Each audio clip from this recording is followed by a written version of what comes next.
Hi friends, welcome back to my channel கதையும் நானும். நம்ம சேனலில் இப்போ ஸ்டோரி டெல்லிங் கான்டெஸ்ட் நடந்துகிட்ருக்கு ஃப்ரெண்ட்ஸ். கதை சொல்லும் போட்டியில் நிறைய குழந்தைங்க பார்ட்டிசிபேட் பண்ணியிருக்காங்க. ஸோ அவங்களோட கதையெல்லாம் கேளுங்க. பிடிச்ச கதைக்கு வாக்களிக்க மறந்துடாதீங்க. உங்களோட வாக்குகளை நீங்கள் லைக் மூலியமாக கொடுங்க. குழந்தைகளுக்கு என்கரேஜ் பண்ணுங்கள். ஓகே, வாங்க கதைக்குள்ளே போகலாம். நான் இப்போ ஒரு கதை சொல்ல போகிறேன் பாருங்க.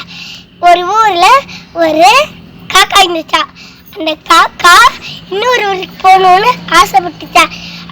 அந்த ஊருக்கு போகும்போது அப்புறம் ரொம்ப நேரமாக பயணம் பண்ணிட்டு இருந்ததுனால அது தண்ணி தாக எடுத்துச்சா. அங்கே ஒரு பானம் இருந்துச்சா. அந்த பானத்தில் கொஞ்சோண்டு தண்ணி இருந்துச்சா. அந்த தண்ணியை குடிக்க ட்ரை பண்ணிச்சா, ஆனால் உள்ளையா.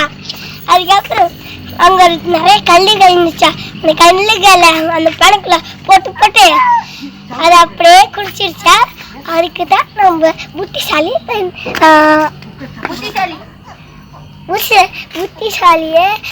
இந்த ஸ்டோரி உங்களுக்கு பிடிச்சிருந்துச்சுன்னா லைக் பண்ணுங்கள், உங்கள் ஃப்ரெண்ட்ஸ் எல்லாருக்கும் ஷேர் பண்ணுங்கள். புதுசாக சேனலுக்கு வந்திருக்கிறவங்க மறக்காமல் சேனலுக்கு சப்ஸ்கிரைப் பண்ணுங்கள் ஃப்ரெண்ட்ஸ். கூடவே பெல் ஐக்கானை கிளிக் பண்ணுங்கள். அப்போ தான் புதுசாக மற்ற குழந்தைங்க சொல்கிற ஸ்டோரிஸோ நான் சொல்கிற ஸ்டோரிஸோ உங்களுக்கு அப்டேட்ஸ் வரும். ஸோ உங்களை வேறொரு ஸ்டோரியில் மீட் பண்ணுறேன். அன்டில் தென் பாய் ஃப்ரம் கதையும் நானும். பாய்.